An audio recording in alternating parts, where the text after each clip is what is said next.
Praise the Lord. Sige, palakpakan natin ang Lord. Hallelujah. Thank you, Jesus. Sinong masaya? Lahat ng masaya, tumawak. Yeah, praise the Lord. Palakpakan natin ang ating Panginoon. Thank you, Jesus. Ayan. At sino yung nag-e-enjoy sa bagong series po natin? Ano kasi yung bagong series natin? The I Am Declarations of Jesus. Ano kasi yung pinaka-nauna? I am the bread of life. So, ang ibig sabihin, yung satisfaction dapat natin, sino? Si Jesus. Very good, children. Then next week, ano po yung naituro sa atin? I am the light of the world. Kaya nga maraming mga issues, yung mga na lumitaw, ano tawag doon? Expose sa light ng Panginoon. Merong mga hidden sins, hidden compromises, and even yung mga pagkakataon na akala natin we're walking in darkness, yung guiding light po natin ang ating Panginoon. Ano kasi yung last week? I am the door. Ayan, Jesus is asking us to have that relationship. Magkaroon po tayo ng relationship sa Kanya, hindi sa kung kani-kanino lang. It's an invitation. Up until now, it's an open invitation for us na lalapit si Kuya Jimwell sa atin. Thank you. Yan. Sound check. Yan. Palakpakan natin si Kuya Jimwell. Praise the Lord sa buhay mo, Kuya Jimwell. Pagpalain ka ng Panginoon, hanggang gusto mo. Praise God. Ayan. So, even up until today, hanggang sa oras po na to, kung meron mga nangyari na hindi maganda, the past few days, nagkaroon po ng mga kasalanan, nagkaroon ng compromises, ng rebellion and all. Alam nyo, Jesus is inviting you to come to that door. Yung pong door na yon, invitation po yan. Kasi gusto ng Panginoon na maranasan po natin yung pag-ibig na nanggagaling sa Kanya. At ngayon, ito po ang isang pang-apat na I am declaration ni Jesus. I am the good shepherd. Ayan. So, ang sabi po ng John 10:11, I am the good shepherd, and the good shepherd sacrifices his life for the sheep. So, pinakita po dito, no, isa po itong ginamit ni David na metaphor na si Jesus, siya yung shepherd. Hindi lang siya shepherd, good shepherd. At tayo po, mga tupa. At kung meron po mag-explain kung bakit shepherd and sheep? Bakit hindi na lang master and teacher? Bakit hindi na lang master and student? Bakit hindi na lang teacher and student na relationship? Or father and son na relationship? Kasi po bakit? Do you remember na si David, isa po siyang shepherd boy? Nung inanoint po siya, tapos before siya maging hari, he was a shepherd. Kaya naiintindihan niya kung bakit shepherd yung tawag niya sa atin pong Panginoon. At para lang po sa kaalaman natin, meron pong katangian yung sheep. Yung sheep po, hindi siya kambing. Yung sheep po, yan po yung tupa. Alright? So, meron pong katangian yung sheep na wala sa ibang mga animals. Ano po yan? Yung sheep, ano po sila? Medyo maklak na buntok. Alam niyo yung sheep, wala silang sariling desisyon. Yung sheep, sobrang dependent lang sa shepherd. Yung sheep, kapag iniwan mo dyan, tapos naubos na yung kinakain nila, tapos umalis ka dyan, mamamatay na lang sila dun sa gutom. Kasi bakit? Hindi sila nag-wander mag-isa, kailangan kasama nila yung shepherd po nila. Basically, yung sheep, wala siyang kwenta kung wala yung shepherd po nila. Nakukuha? Actually, yung sheep, hindi rin niya kayang depensahan yung sarili niya sa mga predators. Kaya ganito po tayo inihalin tulad ni David. Para tayong mga tupa. Dahil kung wala ang Diyos, wala tayong magagawa. Ayun, parang tapos na. Yun na yung pinaka-purpose ng message po na to. Us acknowledging that without the good shepherd, we are nothing sa buhay po natin. At papansinin po natin, no, he is not just a shepherd, but a good shepherd. Meaning, kung merong good shepherd, merong pong mga nagsasabing, hindi, wala naman naglilid sa akin. Ako lang yung naglilid sa buhay ko. Actually, hindi po totoo yun. Basically, kung hindi ka nililid ng good shepherd, you are being led by the bad shepherd. Sino po yung bad shepherd? Si Satan. Kaya nga mayroong mga pagkakataon, gumagawa tayo ng desisyon na gusto lang natin, nag-enjoy sa kasalanan. Bakit? Because we are being led by the bad shepherd. Ngayon, ang tanong, kung tatanungin ko po yung bawat isa po sa atin na nandirito ngayon, sino kaya talaga yung nagli-lead sa atin? Are we being led by the Good Shepherd. Meaning, lahat ng mga ginagawa natin, every kilos natin, every decision natin, guided ng ating Panginoon. Or, we are being led by that evil shepherd. Or sino po yan? Si Satanas. Kasi bakit? Hindi ka ililid ni Satan na mapalapit sa Diyos. Ililid ka ni Satan na madistract ka para maalayo ka sa Diyos. Alright? Kaya po, check po natin yung mga buhay natin kung sino nga ba talaga yung naglilid sa atin. Are we spirit-led? Are we even spirit-led? Ang ibig sabihin, pinangungunahan ba tayo ng banal na spirito? Or talagang sarili-sarili na lang na desisyon sa buhay ito? I hope, bago po matapos tong hapon na to, matuto tayo na dapat yung naglilid sa atin ng ating pong Panginoon. Dapat yung naglilid po sa atin ng ating pong Good Shepherd. So, ang sabi dito, what does it mean that Jesus is the Good Shepherd? If Jesus is the Good Shepherd of your life, that means He provides the needs for your spirit, soul, and body. Pakibasa, 1, 2, 3, go!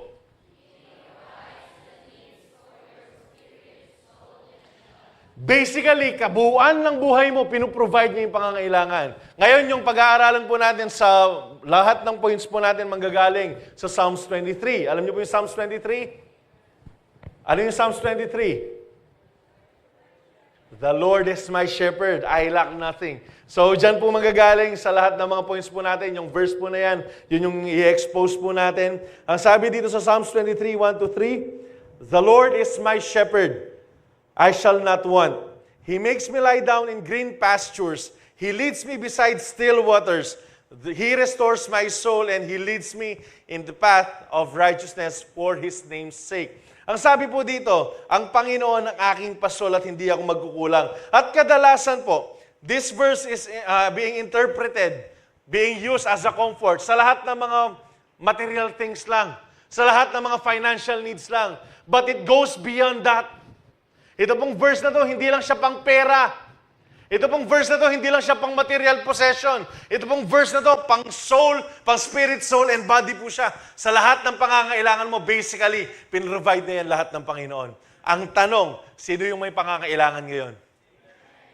Honest lang, kahit hindi na kayo magtaas, tumingin na lang sa akin, kumarap kayo ng 335 times. Sino dito yung nangangailangan ng comfort? Dami nun ah. Sino dito yung nangangailangan ng healing? Sino dito yung nangangailangan ng freedom from depression? Marami-rami. Sino dito yung nangangailangan ng freedom from traumas? Meron din.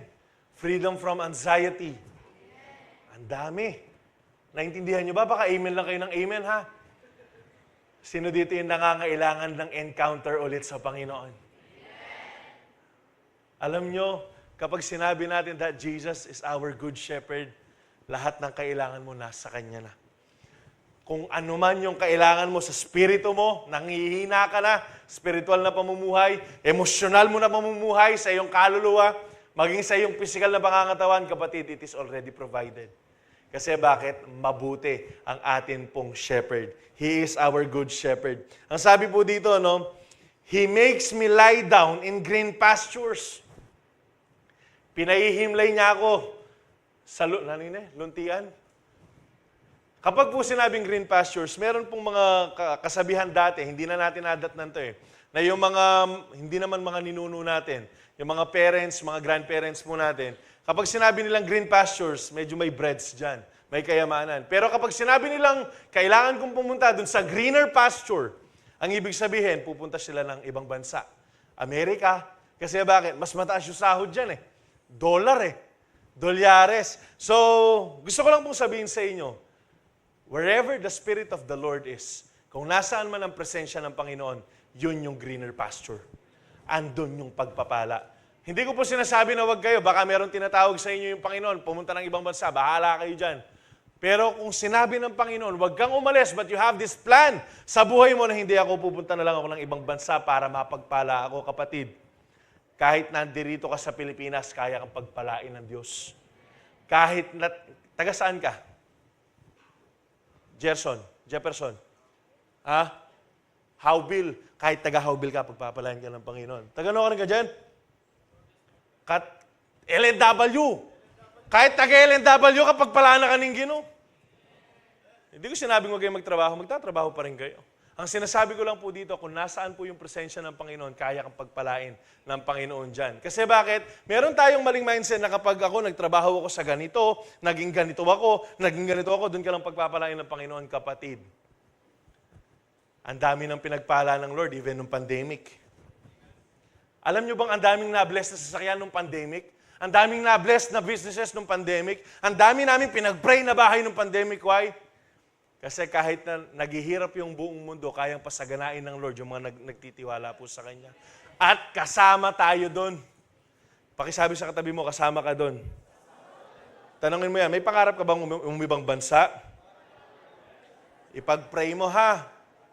Doon pa rin tayo sa will ng ating pong Panginoon. Ang sabi dito, meron po akong nabasa, sabi ni Philip Keller, ayan, that sheep do not lie down easily and will not lie down unless for conditions are met. Yung mga tupa daw, hindi sila basta-basta nagla-lie down, nagpapahinga, okay, or humihiga. Kung nasaan-saan, unless ito daw pong apat na bagay na to, ay namimit po sila. Ang sabi dyan, because they are timid, they will not lie down if they are afraid. Kung natatakot sila, hindi sila mamamahinga doon. Ang sabi po dito, they will not lie down if they are afraid. Because they are social animals, they will not lie down if there is friction among the sheep. If flies or parasites trouble them, they will not lie down. And finally, if sheep are anxious about food or hungry, they will not lie down. So ang ibig sabihin, dahil kung takot sila, kung merong awayan, kung merong friction, kung hindi nagkakasundo daw yung flock, kung merong mga predators or merong mga flies na gustong pumunta dyan, at kung gutom sila, hindi sila basta-basta mamamahinga. Pero ang sabi po dito, rest comes because the shepherd has dealt with fear, friction, flies, and famine. Ang ibig sabihin, kahit tayong nanandirito ngayon, kahit na meron pa pong mga pinagdadaanan na hindi maganda, pwede pa rin tayong mamahinga. Pwede ka pa rin matulog ng payapa. Bakit? Kasi dinil na ng Panginoon lahat ng mga kailangan mong idil. Siya mismo, nauna na po siya doon. And it should give us comfort sa buhay po natin. At ang paalala ko lang, He restores my soul. Kaya nga, yung verse mo na to, hindi mo sila pwedeng paghiwa-hiwalayin. Ang sabi niya dito, sa una, the Lord is my shepherd, I shall not want. And then, He restores my soul. Ang ibig sabihin, it's more than physical. It's more than what your physical needs. It's more than kung ano man yung gusto mong makuha or gusto mong ma-attain. It is spiritual. It is about your soul. He cares about your soul. Kaya ang sabi dyan, merong pakialam ang Diyos sa iyong kaluluwa. Ngayon, ang nakakalungkot lang, sobrang nagkikare ang Lord sa kaluluwa mo, pero ikaw wala ka ng pakialam kung ano mangyari dyan. By how? By doing the things that you want to do. By how? By you being led by that bad and evil shepherd. Sino po yan? Si Satanas. At ang kanyang kasinungalingan sa iyong buhay. He leads me in the path of righteousness. So, ang sinabi dito, dahil spiritual po na bagay ito, since tayo, hindi natin po priority yung physical po nating pangangailangan. Bagamat sobrang importante po niyan. Pero ano po yung priority po natin? Spirit, tapos soul, tapos body. Since spiritual tayo na tao, kailangan kinikrave natin spiritual things na. Kailangan ginugusto ng puso mo yung mga spiritual na mga bagay na. Kaya nga kung hanggang ngayon, kating-kati ka na magkarelasyon, pero hindi maayos yung relationship mo kay Jesus, how can you say na spiritual ka na tao? Huwag kayong mag-alala. Ay, pupukusin ko yan ngayon talaga. Ay, maniwala kayo, bugbuganda kayo kayo ng love life ngayon eh. Ay, Ang sabi dito, God cares for our whole being, not just our physical needs, but more importantly, He cares for our soul and our spirit. Ang sabi ng Mark 8:36-37, and what do you benefit if you gain the whole world, but you lose your own soul? Is anything worth more than your soul? Sa ibang salin po, what does it profit a man if he gains the whole world? Meron kang ang fame, meron kang ang followers, meron kang ang friends, meron kang ang boyfriend or girlfriend, impyerno ka naman. Masaya? Di bali nang wala ako niyan, basta't sa langit ako. Kailangan ito yung tinitibok ng puso ng mga kabataan. Hindi puro landi. Hindi puro laro. Hindi puro kaibigan. Yung nag-amen, pabawas ng pabawas eh. Kanina 300, naging 150 na lang eh. Alam nyo, dapat dumating tayo sa punto ng mga buhay natin. Why did you listen to this? Hanggat hindi tayo dumarating sa punto ng buhay na kapag meron akong Jesus, okay na ako sa lahat. Hindi sasapat yung kahit sino man or kahit ano man na ipapasok mo sa puso mo. Naalala natin, si Jesus yung satisfaction natin. He is the bread of life. Ang kaso, pilit nating pinupuno yung puso natin ng iba't ibang bagay. In turn, ano yung nangyayari? Nadidepress tayo. Devastation comes. Why? Dahil pinupuno natin na si Jesus lang dapat yung nandyan. Pinupuno natin ng ibang bagay. Pinupuno natin ng ibang tao. Dapat si Jesus lang yung nakaupo po dyan. Once again, what do you benefit? Ano yung makukuha mo kung nasa iyo nga ang lahat ng kayamanan, karangyaan, kasikatan? Ngunit sa impyerno naman ang kaluluwa mo. Di ba't mas mahalaga yung kaluluwa po ng bawat isa? Amen po ba? Nakakasunod po ba? John 10:11, I am the good shepherd. The good shepherd sacrifices his life for the sheep. Alam nyo, meron akong nabasa ang sabi niya, sobrang kailangan ng mga sheep na yung shepherd kaya silang ipagtanggol sa mga predators. Kasi nga, sobrang dependent ng sheep sa predators. Pero, sobrang seldom na kayang ibigay ng buhay niya yung shepherd para sa kanyang mga sheep. Puprotektahan niya, matik yan. Pero sobrang seldom na kayang mamatay ng shepherd para sa kanyang mga tupa. Pero praise the Lord, ginawa na yun ni Jesus para sa atin. Praise the Lord, pinakita na niya sa atin na, sige, ganito kita kamahal, ibibigay ko yung buhay ko sa iyo. Binigay na.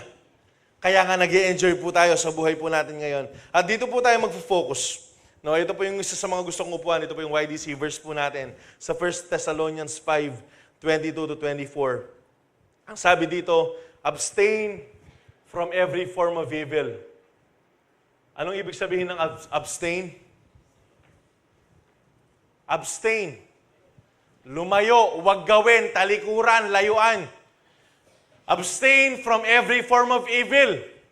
Meron bang choices yan? Meron bang identification yan na ito pwede mong gawin, ito hindi mo pwedeng gawin? Kapag sinabi rin every form, ang ibig sabihin lahat. YDC, tingin dito. Lahat ng kasamaan now. May the God of peace Himself sanctify you completely. Sino dito ang gustong ma-sanctify? Kapag sinabing sanctification process, yun yung nasi-set apart ka para gamitin ka ng Panginoon para sa Kanyang kapurihan. Sino gustong magamit ng Panginoon? Ayan. Basahin po natin ang buo. Ang sabi dito, and your whole spirit, soul, and body be kept blameless. Sino gusto nun? Sino gustong buong spirito, katawan, at kaluluwa mo'y malinis? Walang bahid ng dumi. Walang bahid ng mali siya. Maganda po yan. Para sa buhay ng isang Kristiyano. Ang sabi dyan, at the coming of our Lord Jesus who calls you, He who calls you is faithful and He will surely do it. Ngayon, bakit ko po kailangan pagtuunan to ng pansin? No? Kung mapapansin niyo yung mga balita ngayon, actually, I'm sharing this sa mga leaders po natin. Kamakailan, meron po tayong nabalitaan na 13 years old, pinatay at nirape yung 8 years old. Have you seen that? 13 years old, kinayang pumatay at mang-rape ng 8 years old. And then, nung sinend ko po yun, dun sa GC namin ng mga forerunners ninyo, meron nag-chat sa akin na isang forerunner. Ang sabi ng forerunner na to, Pastor, alam mo ba, na yung pamangkin ko muntik ng ma-rape. So, nagkita kami, kamakailan, kinuwento niya yung nangyari. Ganito daw yung nangyari. Yung pamangkin niya, take note of this, 6 years old. Tapos, nakita lang nila sa CCTV kasi para nabagok yung ulo ng bata dahil nabitawan nata, ganyan. And then, tinanong ko, ilang taon yung gustong mang-rape dun sa pamangkin mo? Kasi akala ko matanda eh. Alam nyo ba ilan? 10 years old. This is happening. Nangyayari to. Alam nyo, nakita nila kung ano yung reason, nakita nila CCTV kung ano yung ginagawa ng bata. The very 10 years old na gustong mang-rape ng 6 years old kasi nag-e-enjoy nanonood ng pornography. Ngayon, sabihan nyo kaming paulit-ulit kami dito sa pulpito kung bakit ayaw namin kayo na mag-enjoy sa pornography. That is just a 10 years old kid. Supposedly, naglalaro lang yan ng Jolen. Naglalaro lang yan dapat ng postcards. Naglalaro yan ng kung ano dapat laruin ng bata nung panahon natin. Pero anong ginagawa ng 10 years old? that kid is watching pornography. Ang sabi ng Panginoon, kailangan nating i-abstain. Ilayo yung sarili po natin sa evil. All kinds of evil. Ang mahirap, we are enjoying the presence of God inside the church. Pero paglabas natin, we're doing the same. Ine-enjoy natin yung pornography. Ine-enjoy yung masturbation. Ine-enjoy yung Roblox. Ine-enjoy yung mga laro na hindi naman nakakatulong sa spiritual mong pamumuhay. You are enjoying your very friends that are leading you to hell. Ano, masaya pa? Nag-i-enjoy pa tayo? We need to confront the very sin na nagtutulak sa atin papunta ng impyerno. Kaya nga ganito din kami paulit-ulit na sinasabi po namin, huwag muna kayong mag-relationship habang bata pa. Kasi you know why? Na-share ko na sa inyo before, 500+% yung nagtaas, yung HIV. Saan nanggagaling yun? Sa sexual immorality. Dahil nakikipag-sex outside marriage. Nakikipag-sex, lalaki sa lalaki, babae sa babae. Ngayon yung sex hindi na sacred. Ngayon yung sex binibigay kapag birthday, kapag monthsary, kapag merong event. Yung sex pangkasal lang, YDC. Ngayon, magalit kayo sa amin kung magalit kayo sa amin, pero hindi namin kayo encourage na pumasok ng relationship nang wala pa sa oras. Paulit-ulit naming sasabihin, we've been there. We've committed such mistakes para hindi nyo na ulitin. Anong mangyayari? Sige, tanungin ko kayo. Tingin kayo sa akin dito. Magalit na kayo kung magalit sa akin, kay Pastor Radley, kay Kuya AJ, sa mga forerunners ninyo. Pag nabuntis kayo, anong mangyayari? Pag nakabuntis kayo, anong gagawin ninyo? Masisira yung buhay ninyo. That's why we want you to enjoy your very season. Kung nag-aaral ka, mag-aral ka. Kung nagtatrabaho ka, magtrabaho ka. Kung anak ka sa inyo, magpaka-anak ka muna sa inyo. Nakukuha po ba ninyo? Kung alam nyo lang kung ano yung ginagawa sa kaisipan at sa spirito ng tao, yung sex outside marriage, yung mga ungodly soul ties, kung alam nyo lang, man, hindi lang to visible sa mata ng tao, pero if you are to see it, spiritual realm, matutuyuan ka. Hindi mo napapansin, nakala mo, hindi kuya, hindi mo ko kilala. Tumatalon nga ako every YDC, kanina nga worship, umiiyak ako eh. No ngayon? Hindi mo nakikita yung spirito mo, kayang kapampangan, lalangi kang lalangi. Natutuyuan ka. Bakit ko kailangan sabihin sa inyo to? Kasi balita na lang, sa balita na lang. Tingin kayo. Kung alam nyo pa yung mga nababalitaan at nalalaman po namin as leaders, hindi siya nakakatuwa. Sobrang heartbreaking every time na mayroong mga compromises. There was this time, that was 2 years ago. Meron po akong mga inaalagaan nun, CU, before. Lumapit siya sa akin, kasama niya yung girlfriend niya. Sabi niya, Kuya, sorry. Sabi ko, bakit ka nagsusorry? Bagamat I know it, I've sensed it in my spirit. Sabi niya, buntis to. Hindi ko kayo ko-condemn kung meron nangyaring masama. Hindi ko kayo ko-condemn kung meron nang nangyari before na kasalanan. Kasi galing kami dyan. It's just that we don't want you to experience the same consequences that we did before. Sayang. Sayang. Mga kapatid, isa sa sinabi ko sa asawa ko, nung sinagot niya ako, that was years back, 4 years ago. Sabi ko, kailangan yung relationship natin maging God-glorifying. Walang nangyari, walang hawakan na nangyari, walang hipuan na nangyari, walang halikan na nangyari. Kasi bakit? Praise the Lord, He restored me. Papuri sa Panginoon, niligtas niya ako dun sa kasamaan na ginagawa ko dati. Alam niyo yung nangyari? Yung first kiss namin ng asawa ko dito sa altar na to. And, gusto ko lang sabihin sa inyo, wala nang ibang masarap pa na halik kung hindi yung hahalikan mo yung magiging asawa mo sa altar. Ngayon, kung ngayon pa lang, ni hindi kayo magjowa pero naghahalikan kayo, maghiwalay kayo. Kasi bakit? Kapag hindi kayo tumigil dyan, magsisex kayo. Bakit ko sinasabi to? Kuya, bata pa ako, bakit mo sinasabi yan? Imagine, 10 years old, ginawa yung gustong mag-rape. Baka nakalimutan niyo yung nangyari sa Mabalacat.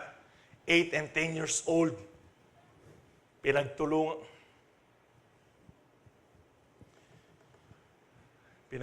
i-rape yung bata. 8 and 10 years old. I do think mas matanda kayo sa kanila. I do think mas naiintindihan nyo kung bakit ko sinasabi ito. Ngayon uulitin ko, gawin nyo na kaming kontrabida sa buhay ninyo. Go! Kami na mga forerunners ninyo, go!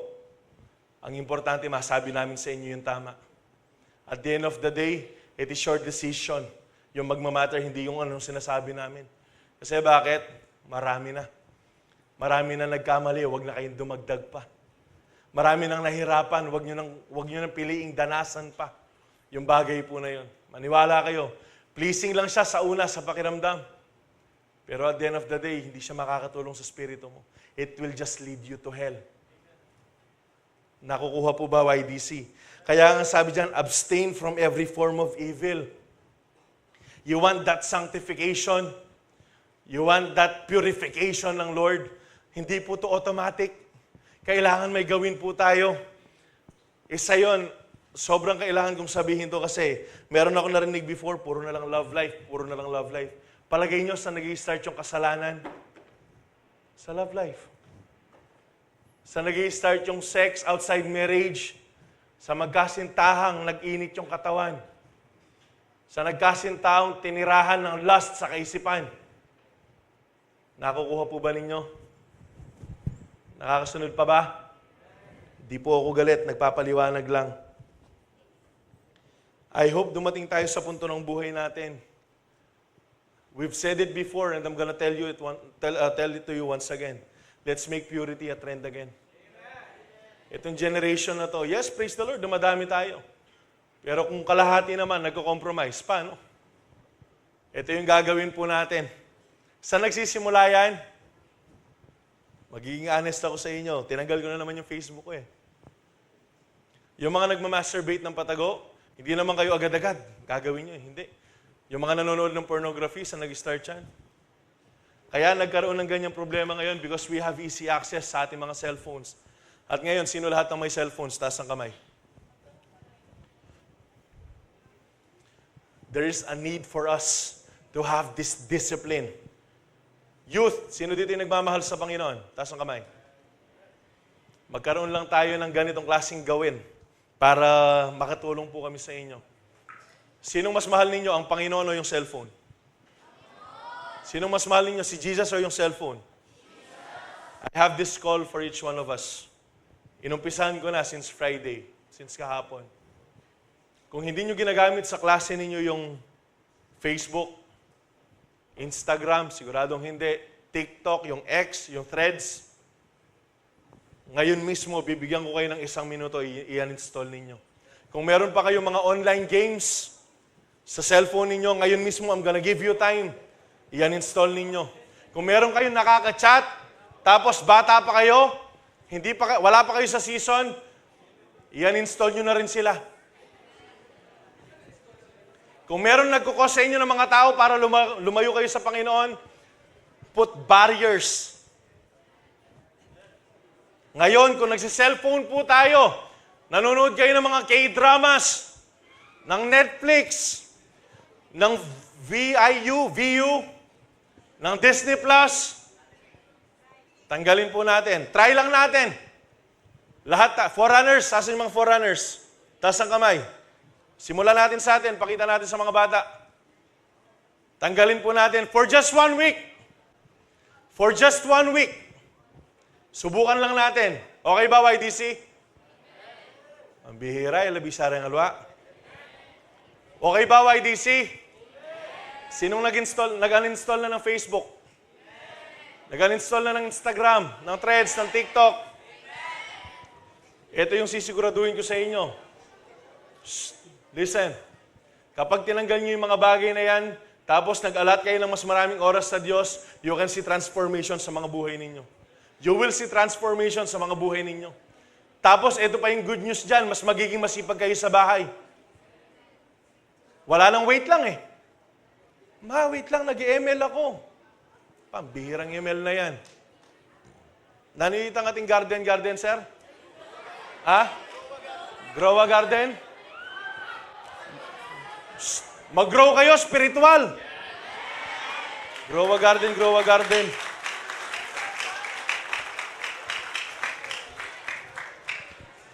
Listen to this.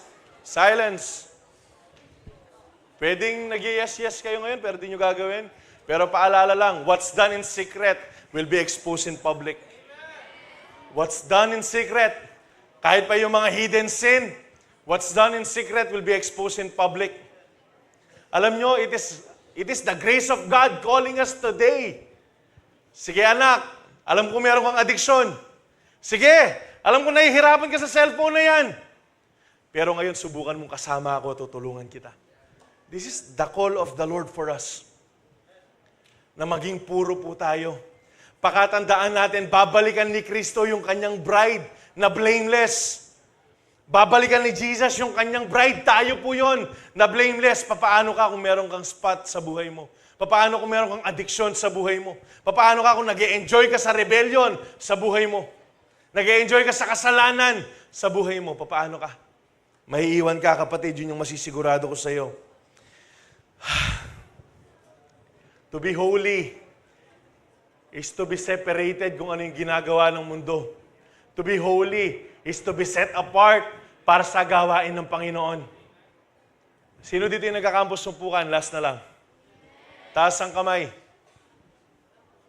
Lahat ng mga nakausige, taas lang ang kamay. Pakataas nyo yung kamay ninyo, lahat na nagkakampus sumpukan. Yung mga nag-handle lang yung mga nag-handle. Yan. Mga nag-handle.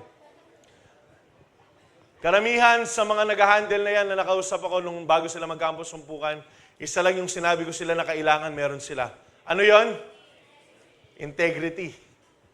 Kailangan merong integrity. Why? Kasi ito yung magdi-differentiate sa atin sa mundo. Kasi imagine niyo, you are leading the people to Christ, pero ikaw hindi nila nakikita sa daan na yon. Yung pinakasimpleng palagi ko sinasabi sa inyo, paano mo malalaman na masarap yung kape ng 1,000cc kung hindi ka pa nag-1,000cc? Coffee grounds din. Ay, manyaman din to. Kentarlak. 1,000cc, yun dyan lang. Pwede kayong mag-see you doon. The best yung feelings dyan. Yung kare-kare, sorry dyan, 250 lang.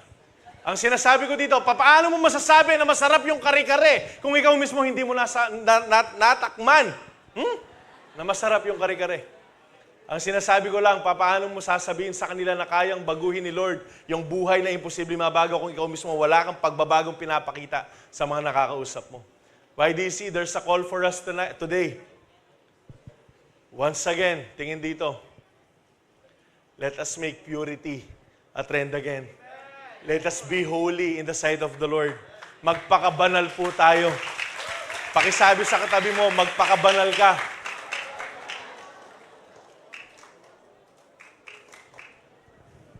Pakisabi sa katabi mo, ikaw rin. Sabi dito, avoid every form of evil. Let Jesus shepherd us to live in pure and holy lives until we see Him face to face. Nawa, bawat isa po sa atin mamuhay ng merong kabanalan, mag-isip ng merong kabanalan, magdesisyon ng merong kabanalan. Basically, tuturuan ko kayo, practical application lamang sa mga nasa bahay sa inyo. Kapag inutusan kayo ng magulang ninyo, anong gagawin nyo? Sumunod. Huwag tumakas. Huwag umalis. Tapusin ang service. Kapag nasa bahay, kapag mayroong pinagawa, huwag magbuiset. Tapusin ang pinapagawa. Gawin ang hindi pinapagawa. Kapag mayroong nakitang dumi, anong sasabihin sa nanay? Ma, I got this one. Ipakita natin na mayroong pagbabago sa buhay po natin by us letting us live a holy life through the reading of the Word of God and meditating the Word of God. Point number 1 pa lang tayo. Pero dun pa lang, tapos na. Kung hindi ka banal ngayon, tatanungin lang kita, anong gagawin mo sa langit? YDC, if you are still enjoying the sin that this world offers, anong gagawin mo sa langit? Wala, kasi wala kang pwesto dun. Yung mga nasa langit, mga banal. At praise the Lord, naging banal tayo dahil sa ginawa ni Kristo sa krus ng Kalbaryo. At ang gagawin lang natin, mananatili tayong banal hanggang sa makita po natin ang ating Panginoon ng mukhaan. Amen ba? Woo! Pangalawa, konti lang to, 8 lang yung points natin ngayon. He provides you with comfort and protection. Imagine, ganito tayo kamahal ng shepherd natin, ng good shepherd natin. Psalms 23:4, even though I walk through the valley of the shadow of death, I will fear no evil, for you are with me, your rod and your staff, they comfort me. Ang sabi po dito, hindi ka matatakot. Pansinin ninyo kung ano yung ginawang premise ni David dito kung bakit hindi siya matatakot. Even though I walk through the darkest valley, ang sabi po ng iba dyan, I will fear no evil. Why? Bakit hindi daw siya matatakot?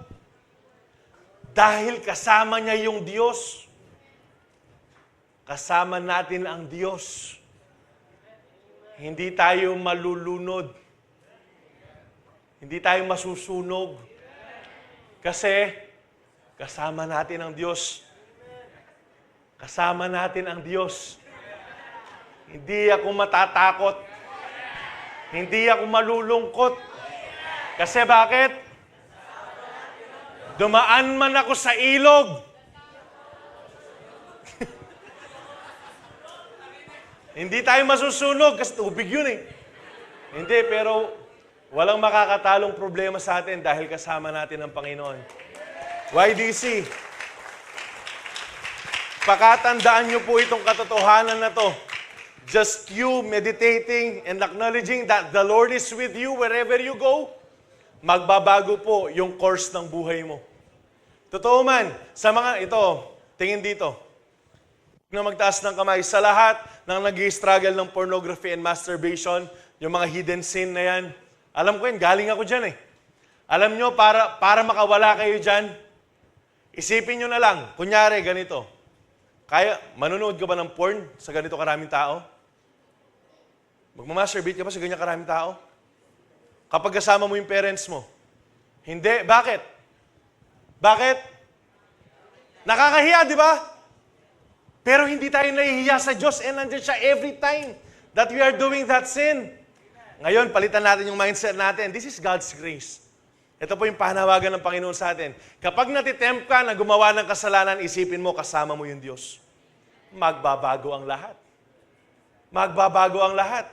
Bakit? Anong palagay mong gagawin sa'yo ng Lord kapag nanonood ka ng porn? Perfect. God will not do that. You are breaking God's heart every time you sin. We are breaking His heart every time na nagkakasala tayo. Kaya isipin lang natin. Practical application lang, nang matulungan lang po namin kayo sa pagkakataon po na yon. At pakaisipin po natin to, no? God will never lead us kung saan tayo mapapahamak. Never po tayong ililid ng Panginoon kung saan po tayo mapapahamak. Ang sabi dyan, yung pinaka-point po natin, He provides us with comfort and protection. Alam nyo, ito sikat to sa mga kabataan. Mahilig kayo saan? Sa comfort. Aray ko. Alam nyo ano yung comfort? Kapag broken kayo, saan kayo lumalapit? Sa naghihintay sa inyo. Yung GBBF, ano? Girl best friend, boy best friend mo. Listen to this. Seryoso lang tayo. Seryoso lang tayo. Alam niyo ba kung sino yung pinaka-greatest comforter po natin? O, ba't sa tao kayo lumalapit?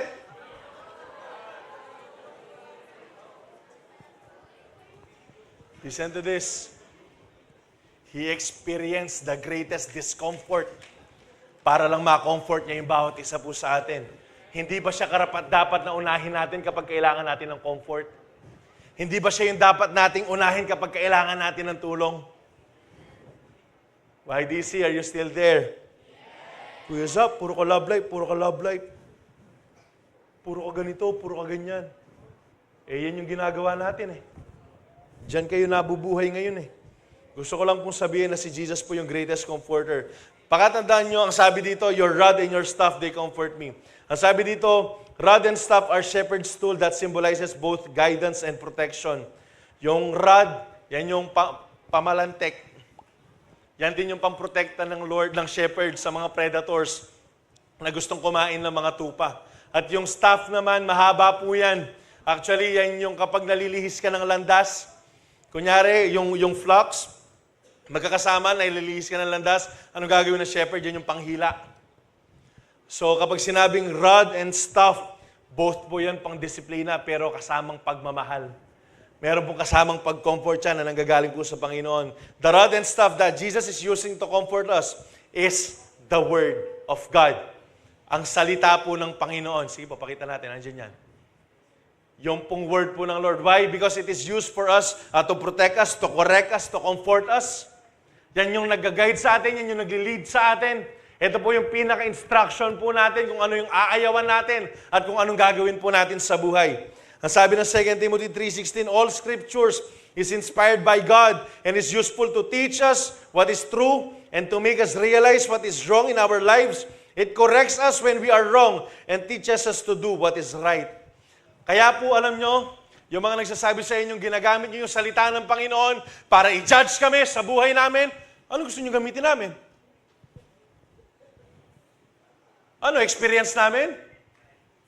Salita pa rin ng Panginoon. Ano ba yung palagay nyong pinaka-the best na standard para ma-check natin yung tama at saka mali? Salita po ng Panginoon. Kaya sa mga nagsasabi sa inyong, kayo, ginagamit ninyo yung pulpito para po patamaan kami. Hindi po namin kayo pinariringgan. Para sa inyo talaga to. Hindi kami nagpaparinig. Kino-confront namin yung mga issues na yan. Anong palagay nyo? Bababaan namin yung kalidad ng salita ng Diyos para sa inyo? Hindi, no? No for me. Alam nyo, kaya namin ginagawa to? Malapit na dumating ang Diyos. At gusto namin na makasama kayong lahat. Nakukuha ba, YDC? Pakisabi naman sa katabi mo, see you there. Kita-kita po tayo sa langit. Ang sabi dito, when you are walking in the valley of the shadow of death, do not fear. Pakisabi, do not fear. Remember that He is always with you. And hold on to His word so that you will not perish. Ang sabi dito sa Hebrews 3:15, remember what it says today. When you hear His voice, don't harden your heart.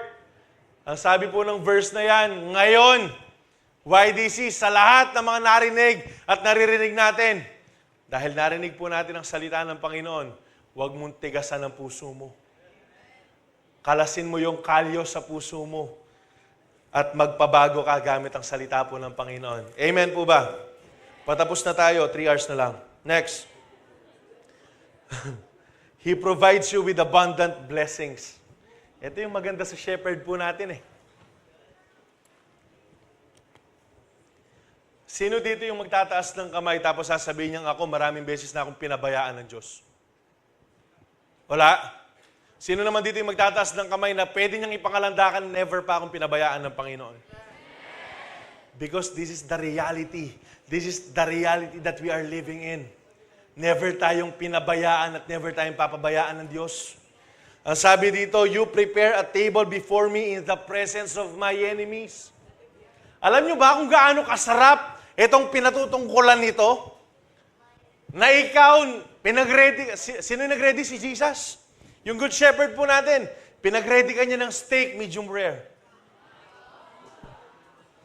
O kaya, lumapit tayo sa katotohanan, kare-kare ng 1,000cc. Tapos, meron kang yogurt, strawberry flavor, aray ko! Tapos, meron kang, atin lang ka rin, cheese bread at 30. Sorry, JT. Tapos, merong chicken fingers. Yung pizza, ay! Yung quesadilla, aray ko. Kita-kita tayo dun mamaya. Nag-ready si Lord ng table, tapos kakainin mo lahat ng yan. Tapos anong ginagawa ni Satan sa'yo? Wala siyang nakakarapat kasi nanonood lang siya, pambihirang to. Ang dami ko ng problemang binigay sa kanya. Bakit hanggang ngayon payapa pa rin siya kumakain? Kasi bakit? Ito yung pagpapala ng Panginoon sa ating lahat. Na kahit anong kasinungalingan, yung itapon niya po sa atin, kahit ano, ay, andiyan na anong kalaraman, kapatid, mananagumpay tayo. Kahit na sinisiraan ka ng ibang tao, anong ginagawa mo? Payapa kang kumakain. Kasi bakit? Kasi bakit? Yung good shepherd mo, pinag-prepare ka ng table para panoorin ka ng mga naninira sa iyo. Pakisabi sa katabi mo. Sige, sabihin mo sa katabi mo, Oy,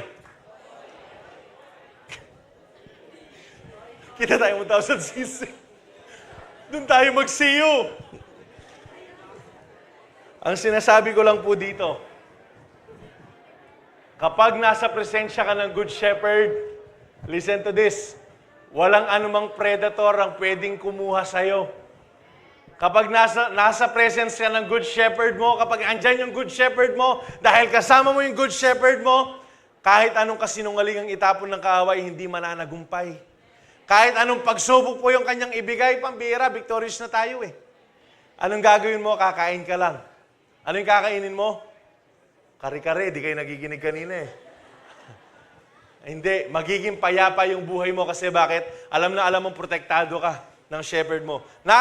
Baka nakalimutan niyo yung sinare ko kanina, yung sinabi ni Philip Keller. Ang sabi po niya, yung shepherd, hindi yan hihimlay, hindi yan magpapahinga kung nakakaranas po siya ng fear. Pero dahil kasama natin ang Panginoon, hindi na natin kailangan matakot. Pakisabi sa katabi mo, huwag ka nang matakot. Sa kabila naman, maging matapang ka. Dahil hindi ka nag-iisa. Yan ay kasarap. Sinong gustong manatili sa presence ng shepherd? Huwag kang umalis. Yun lang naman yung kailangan eh. Huwag lang tayong umalis. So, ang sabi dito, no? Listen, Luke 11:11-13, you fathers, if your children ask for a fish, do you give them a snake instead?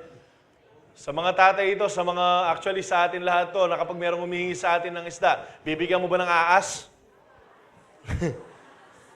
Do you give them, or if they ask for an egg, do you give them a scorpion? Of course not.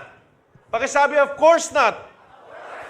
So if you, sinful people, know how to give good gifts to your children, kung yung mga magulang nga natin, yung mga guardians nga natin, kayang ibigay yung mga pangangailangan natin, yan po yung pinatutungkulan po niyan.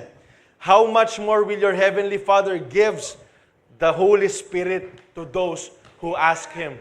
Gusto ko lang itanong, kanina nag-amen, pero gusto kong itanong, sino dito yung nag-attend ng prayer meeting? Taas ng kamay. Ano na yung tawag natin ngayon?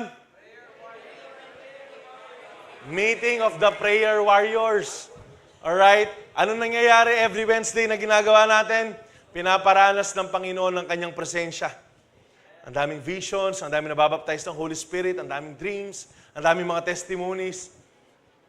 Kung nandun ka sa posisyon na gusto mong pumunta, kita-kita po tayo sa Wednesday.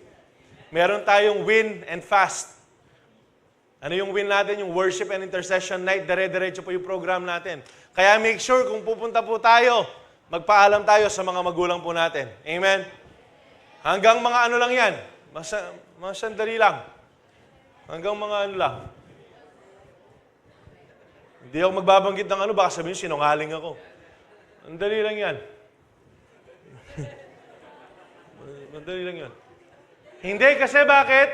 Wala naman may pakialam sa oras eh. Kasi bakit? Nag-i-enjoy sa presence ng Lord eh. Tapos baka meron kayo naririnig na bakit sila nagtatangs, bakit ako hindi? Hingin mo yung Holy Spirit. Hingin mo sa Holy Spirit yan. Lord, gusto ko din pong maranasan yun. Alam nyo, hindi natin kailangan ng another camp pa para i-encounter ka ng Lord. Even sa daily devotion mo, kayang ipuspos ng Banal Espiritu ang kanyang presensya sa'yo. Ang tanong, nandun ka ba sa personal devotion mo? Ang tanong, nakikipag-date ka pa ba sa Panginoon? Ang tanong, meron ka pa bang allotted time na sinet para sa Lord? For us to experience yung abundant blessing na yan, kailangan manatili po tayo sa atin pong Panginoon. Amen po ba? Ang sabi dito, For the kingdom of God is not a matter of eating and drinking, but of righteousness, peace, and joy in the Holy Spirit. Ito po dapat yung meron talaga tayo. Ito yung natural sa ating mga Kristiyano. Kaya nga, kapag nawawala na yung righteousness, kapag nawawala na yung peace and joy, ang ibig sabihin, umaalis ka sa kingdom ng Panginoon. Lumalabas ka sa kingdom ng Panginoon.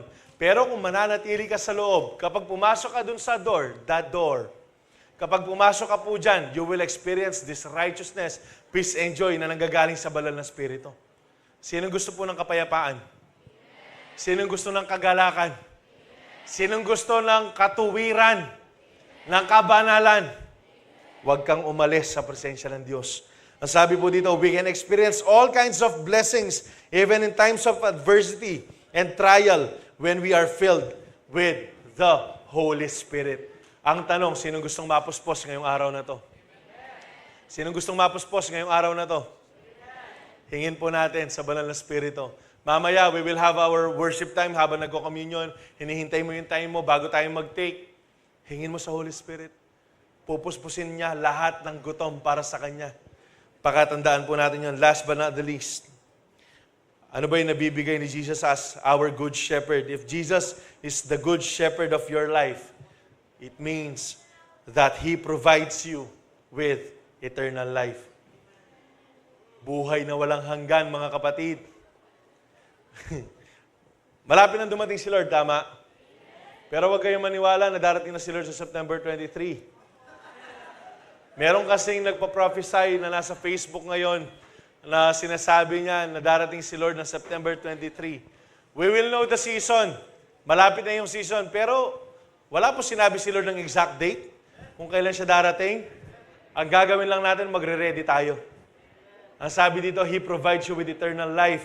Paalala lang, kuya, ano nga ba yung eternal life? Bakit palaging nababanggit yung eternal life? Yung pong eternal life, ito po yung buhay na walang hanggan. Kasi pag namatay tayo dito, okay, dalawa lang po yung pupuntahan po natin.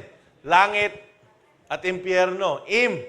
Ay, danebalo talaga ng anak. Huwag nyo lang ituloy. Saksak puso, tulo ang duguan. Wala pong purgatorio. Hindi totoo na kailangan kang ipag-pray ng 40 days para umangat yung kaluluwa mo. Napamong ka maling bayad. Tsaka dinala nata kada miso. Ang sinasabi ko lang po dito, ganito. What if ngayong oras na to, darating yung Panginoon? Saan kaya natin ilalagak yung buhay na walang hanggan po natin? Makakasama po ba kaya natin ang ating Panginoon sa kalangitan? O kasama tayong inuuod sa impyerno? Ulitin ko, hindi po ito pananakot. Ito yung realidad lamang ng buhay ng isang tao. Darating naman lahat tayo sa pagkakataon na mamamatay tayo eh. Ang tanong, saan ka pupunta? Kuya Za, pupunta ako ng langit kasi mabait ako. Wow, maraming mababait na nasa impyerno. Kuya Za, pupunta ako ng langit kasi wala akong inaapakan na tao. Uy, maraming walang inapakan na tao na nasa impyerno ngayon. Paano tayo makakapunta ng langit? Tanggapin lang si Jesus sa buhay. Magpatuloy lang tayo sa Kanya. Manatili lang po sa Kanya. Tapos mararanasan po natin yung buhay na walang hanggan. Ito po yung last verse ng Psalms 23. Surely goodness and mercy shall follow me all the days of my life. And I shall dwell in the house of the Lord forever. Gusto ng Panginoon na maranasan mo yung kabutihan niya ngayon. At gusto rin ng Panginoon na maranasan mo yung kabutihan niya sa buhay na walang hanggan. Simple lang, He wants you to live that eternity with Him. Gusto po ng Panginoon na makasama po natin siya. But it is your decision kung mananatili po tayo na magdidesisyon na makakasama po natin ang Diyos.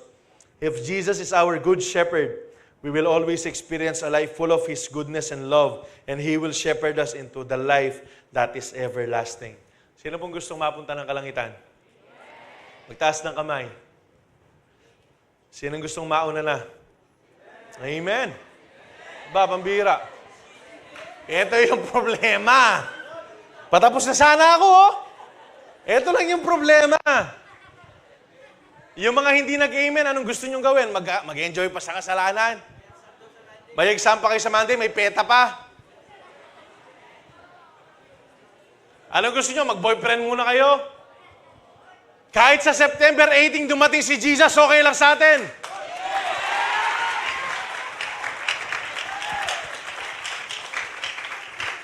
September 19 kasi, kasal ni Pastor Radley eh. Pero, tingnan nyo lang. Kakasal yan, September 19. Ano sinabi kong date? September? Mas excited pa rin sa pagdating ni Lord. Yan yung dapat ng isang Kristiyano. May lungkot na yata, alino man. Masayala pa rin. YDC, kahit ano pa man yan, dapat mas maging excited tayo sa pagbabalik ng ating Panginoon. Amen. Mag-review po tayo. I am the Good Shepherd. He provides the needs for your spirit, soul, and body. He provides you with comfort and protection, with abundant blessing, and with eternal life. At ang sabi po dito, the day that you receive the Good Shepherd in your life, you are entitled sa lahat ng blessing na yan. Para sa ating lahat po yan. Kaya pwede po nating i-receive yung mga blessing po na yan, ang sabi dyan. But it is not automatic. Pakisabi, hindi to automatic. You must persevere in listening to His voice and following Him. Ito yung kailangan natin gawin. Ito yung prerequisite. Pwede nating i-receive lahat ng mga yan. Pero meron tayong kailangan gawin. Ano po yun? Kailangan po nating pakinggan at sundan ang kanyang tinig sa buhay po natin. Ano pong sabi dyan sa John 10:27-28? Ito po yung last verse po natin. Sino dito yung tupa ng Panginoon? Magtaas ng kamay. Sa lahat ng tupa ng Panginoon, magtaas ng kamay. Kahit si Max, nagtaas ng kamay eh. Sino dito yung proud sabihin siya, tupa siya ng Panginoon? Sige, taas nyo lang yung mga kamay ninyo. Taas lang. Ang sabi po ng verse na to, my sheep listens to my voice. Sino dito yung nakikinig sa salita ng Panginoon? Totoo? I know them, ang sabi ng Panginoon. And they follow me. So, ang ibig sabihin, yung tunay lamang na mga tupa ng Diyos ay yung mga tunay lamang na sumusunod sa Kanya. Ngayon, tanungin mo yung sarili mo. Talaga bang tupa ka ng Panginoon? Talaga bang sumusunod ka sa Diyos? I give them eternal life and they shall never perish. No one will snatch them out of my hand. Ito po yung pangako ng Diyos para kanino? Yung mga once saved, always saved, palagi nilang sinasabi, hindi. Kapag tinanggap mo si Jesus, kahit na anong gawin mo, okay lang kasi ligtas ka pa rin. Pero ang sinabi po ng verse 27, yung mga tupa ng Panginoon, nakikinig sa Kanya at sumusunod sa Kanya mga pinapagawa. Kaya nga ang tanong, tunay ba tayong mga tupa ng Panginoon? Tupa ka ba? Talaga bang tupa ka? Ang sabi dito, keep your focus on the Good Shepherd. Listen to Him and follow His lead. Dahil ang sabi dyan, experience His green pasture daily until He brings you to a better and everlasting pasture. Last na lang, alam ko naging topic po natin to ng RTT years before. Alam niyo ba kung anong meron sa langit? If you can imagine, yung pinakamagandang lugar para sa inyo, imagine ninyo ngayon. Boracay, Japan, Switzerland, the best is Switzerland talaga. Batanes, Porac. No, listen to this. If you can imagine yung pinakamagandang lugar para sa inyo, and then you multiply it by 100 trillion times, hindi pa rin sasapat kung gaano kaganda sa langit. Alam nyo kung anong meron pa sa langit? This is the very important one. Makikita po natin ang ating Panginoon Diyos ng mukhaan. The very reason why we are here today, we will see Him face to face. Kaya I hope sa ating lahat na nandito ngayon, we will persevere in obeying the word of the Lord. Nang sa gayon, makita-kita po tayo sa langit. Amen po ba? Lahat ng gustong pumunta sa langit, tumayo. Sige, papurihan po natin ang ating Panginoon. While we wait for our turn sa ating Holy Communion, let's commune with Him. Makipagniig po tayo sa ating Panginoon, sa ating Good Shepherd.